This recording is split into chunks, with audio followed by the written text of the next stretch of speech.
Eto na nga, gagawa tayo ngayon ng DIY flashcards. For school projects ng mga bata, itong kailanganin, flashcards, colored paper to, ginupit-kupit na ng pa-square. And then, color pen, pentel pen, pencil, sign pen, ruler, and eraser.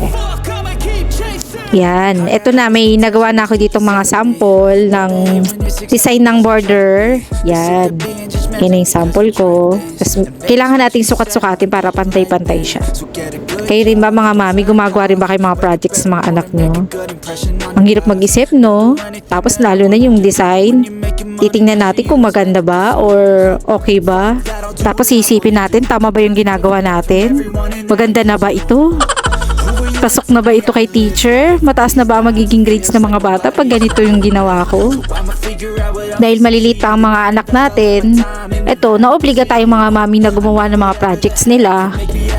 Tayong mga mami, nagiging creative din tayo pagdating sa mga ganito, no?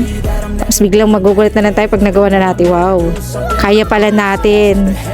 May hidden talent din pala tayong mga mami, no? Sa paggawa ng mga project. Ito na yung finished product.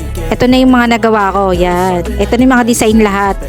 May multiplication and addition. Thank you for watching, guys. Sa susunod ulit. Bye-bye.